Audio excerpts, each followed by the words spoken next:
It's a lowly paid profession. It was a lowly paid profession. It is a lowly paid profession. It will always be a lowly paid profession. If you become a brand manager in 3 years, the least amount of time you will spend is doing anything which is creative. If you're looking for a great work-life balance, There's always somebody who's going to outwork you. If you're serious about a career in marketing, find a way to get into an FMCG organization as early in your career as possible. Oh, by the way, another truth, ad shoots are very boring. we're giving away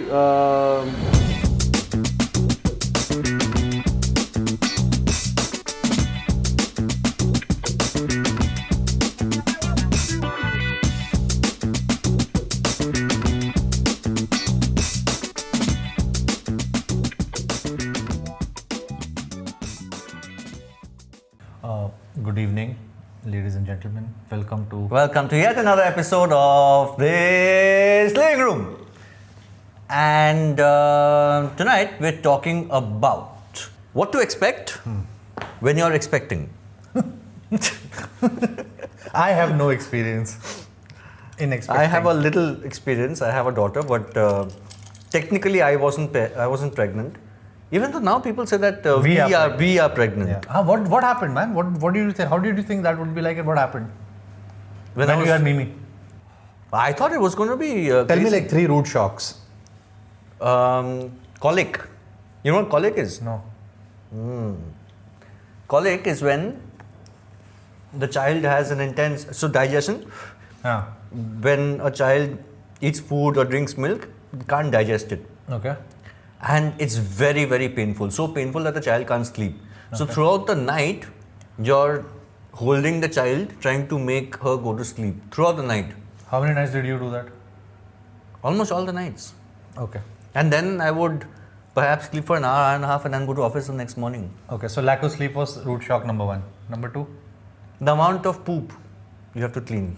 The sheer amount of poop, fucking hell. Volume, huh? Yeah, man. Kids poop a lot. Constantly. No, but is it like little poop many times or just like... No, it's just a puddle.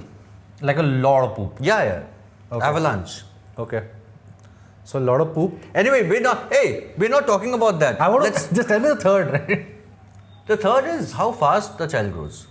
I think it's not slow. It's rapid. Like compound interest kind of growth. Okay, got it. Okay, now coming back. Okay, what we're actually talking about is what to expect when you're getting into advertising / marketing. Okay, because I think we were talking about this and both of us feel that the newer generation that is who are getting into this industry are getting into this industry because of the bullshit that they're being sold. Especially, thank you LinkedIn. And don't blame the platform, man. Blame the people. I don't think it's the platform's problem. Yeah. So there's a lot of bullshit going around as to what this industry looks like. And sure, from a distance, I think even Bollywood for that matter, Hollywood, any sort of industry looks flashy, right? The legal industry looks amazing from a distance. But like I have friends in the legal industry and yeah, they're fucked. So that's what we're doing. We're dropping truth bombs one after another to tell you, look, this is what you can expect and this is what you can't expect. Okay, so just for context, I started off my career in an FMCG organization. You started in an ad agency, right? So I think my experiences will come from there, yours will come from an ad agency. Yeah. I'll go first. If you're entering advertising to amass wealth in your early years, right? And by early, I mean like in your 2 to 5 years. Let's say you want to work for 2 to 5 years and generate wealth.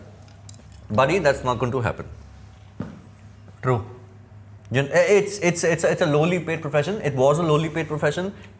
It is a lowly paid profession. It will always be a lowly paid profession. It's not going to be at par with other industries. Okay, that's truth number 1. So join if you really like the industry. Join if there's nothing else you can do. Truth number 2. If you join an FMCG organization, the first time you'll get exposed to marketing will be in about 3 years. What happens before that? Sales. Year one is you are a management trainee where you get exposed to all functions. But is that true for everyone? All FMCG companies have a management trainee program. Okay. Year one is that. You get some exposure, as in you spend a couple of months in the marketing department as well. Essentially making PPTs for your senior managers, which I didn't have. I didn't come back for my marketing stint when I was in my MT period. Then you will be thrown off to a state capital for at least 2 years, where you will become an area sales manager. Few companies though have now started having the headquarter of the ASM in the metros, right? But then you end up traveling 15-20 days to your market, right? So for example, if you are a manager handling UP, though your base location might be Gurgaon, but Monday to Thursday you will be somewhere in UP, right?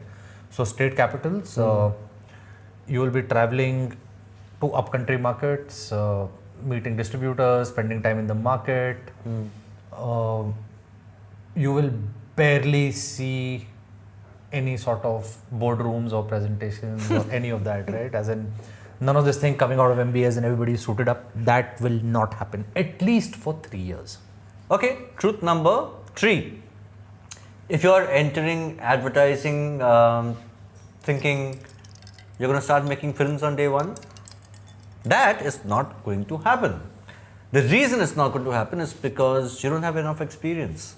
The other thing that could happen is that an idea that you have may get approved. Like people's ideas get approved, but you won't get taken for the shoot. It's the creative director gets taken for the shoot. You might even not get credit for the idea. If you're in a good place, you'll get credit for the idea. But if you're in a bad place, you won't get credit. You won't be taken for the shoot, and you shouldn't take this personally, because you won't even pitch it to the client. Yeah, you won't pitch it to the client. Yeah. You don't know enough of shoots by the time that you're there in advertising. There's a lot to a shoot that you don't know of, right? Which is why you're not taken for a shoot. So yeah. Oh, okay. If you become a brand manager in 3 years, the least amount of time you will spend is doing anything which is creative. That is the least amount of time that you will spend. If you're lucky, in year 1, you will probably be involved in one campaign. If you become like an assistant brand manager on a large brand which does 3-4 campaigns a year, you will be involved in it, but you will not have any decision-making rights. You will probably be doing a lot of coordination, which is PO ban gaya ki nahi ban gaya, and stuff like that. You learn a lot because you'll be part of meetings. If you have a good team, they'll make you say things and they will take your point of view, but you will probably have no clue and no value to add anyway. So yeah, the least amount of time you'll spend will be doing creative. The most amount of time you'll spend is essentially releasing ROs for media, getting POs done, evaluating media plans, following up on whether reports have come on time, research agencies have been briefed, whether they've given researches on time. Coordination. R&D team, if R&D, supply chain, procurement, finance, if your P&Ls are coming on time, if gross margin improvement projects are happening on time or not. So you are essentially a project manager, largely, and you will spend a lot of time talking to sales, and you will hear a lot of shit from sales saying that the creative is not working, you're not spending enough money on media, which you will have to end up defending, and you will not know how to defend it because you'll be dealing with very senior people and you'll be very junior. So the first year and a half is going to be absolute shit. Okay, truth number 5. 1, 2, 3, 4. Fifth. Truth number 5. If you're looking for a great work-life balance, advertising may not be the right place for you. And I suspect, and I want you to answer this, I suspect every industry works like this. In your first formation years, first 5 years, there is no concept of work-life balance. It's not really so much of an expectation. It's more of how much do you really want to do the grunt work to be able to rise, right? It's more about that learning phase. And if you're going to come in with a mindset of, I'm going to come in and no one comes in at 9 o'clock in an office. I used to go in at 8:30, but I'm a fucking exception. People usually come in by 11 o'clock, 11:30 or so, could be later also. But if you want to check out at 5 o'clock every day, it's going to be a problem for you. You're not going to learn a lot because a lot of the work happens at odd times. I started going back home early and started putting that rule in my life, I think post my 6th year, I think, which is also when I got married for the first time. So I wanted to end my day so that I could come back home, be with Mimi, so that entire schedule kicked into place after I got married. And I think that also that that life cycle is geared for that. There's a reason why you get married. I mean, traditionally, you get married at a certain age. You pick up your job at a certain age. So I think, in the old traditional way of living as well, it's geared up for that. 4 stages of life in Four stages of Hindu. life. Correct. Yeah. It's all mapped out to who you are as a person. Learning. As you go. The first stage is, I don't remember the Hindu words, but first there's learning, then there is work, then there is family, and then there is retirement, right? Which is sannyas or whatever. Yeah. And those are the 4. Yeah. But like in FMCG also, is the work-life balance when you're starting off? Is it better than advertising, or is it the Yes, same? it's better. But again, it's very competitive. Okay, it's very competitive in the sense that a batch of 15-18 people join, right? And you are essentially, if you are in a decent FMCG company, you're competing with the best B schools, right? So you'll have guys from IIM Ahmedabad as well to tier 1-ish kind of B schools, that whole batch, and typically a batch could range from 10 people to 30 people. I think Unilever has batches up 50 people as well. Wow. Right, because larger company, more brands, larger company, larger footprint, right, larger team. And there is a batch promotion cycle, right? So your management trainee stint, how well you do it, determines where you get your first sales role, right? Do you get a big sales territory or a small sales territory, right? And there's also obviously an angle of whether that is available to you or not as well. And the position might not be open, but there is that pecking order. How well you do there determines what brand you get, right? Other than the other aspects of how well you're networked in the company, right? How well you do your first brand role determines whether you get a better brand, whether you become. So there's constant pressure, right? And there's always somebody who's going to outwork you. Yeah. Right? Yeah. But that's true for advertising. That's true for advertising as well. So if you are oriented and if you're the kind of guy who wants to rise up faster, there is no option but to put in the hours. But nobody's going to hold you to it. As in, then you make those choices, right? Correct. Even in advertising, no one's going to, unless you have like a terrible boss, no one's going to say that, why are you leaving 5 Yeah, but relatively it's better than advertising. Relatively is better. Yeah, but I remember when I was in those years as well, my client counterparts, they were working as long hours as me.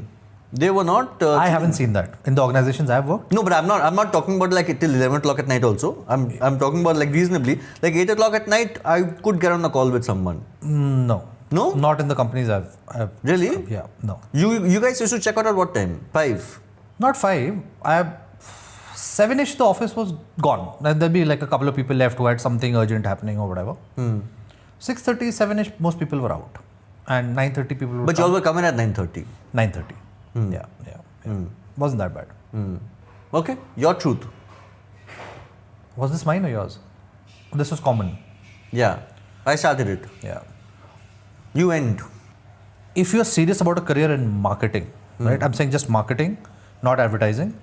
Find a way to get into an FMCG organization as early in your career as possible. The reason Just stressing on FMCG. Specifically FMCG organization. Why? And I'll tell you why. From a consumer business brand perspective, FMCG organizations are the ones which have the most number of years. Okay, old companies, been operating for a while. A lot of them are global multinationals, so there is a lot of global influence, global practices which come to India. Systems are very robust. The kind of marketing learning that you get within an FMCG organization, you will not get anywhere else. Okay, not banking, not telecom, not startups for sure, right? You won't. Core marketing, even sales, right? As in those 2 years as ASM teaches you a lot, right? 3, 4, 5 years in brand in a large FMCG company teaches you a lot. Exposure to research, R&D, P&L management, creative as well, right? Like I've gone on shoots. Right? Oh, by the way, another truth, ad shoots are very boring. Okay, like you are, as a client, It's boring for a client. As a client, you're just sitting there. As in, Yeah, you have nothing to do. don't go. Right? As in, go for the experience once or twice. But Also, generally, please don't be a client who says, "नहीं मेरे को ये frame अच्छा नहीं लग रहा है." no. Please don't be that client. Also, if you do that, then you can't turn around and say that this is a shit film.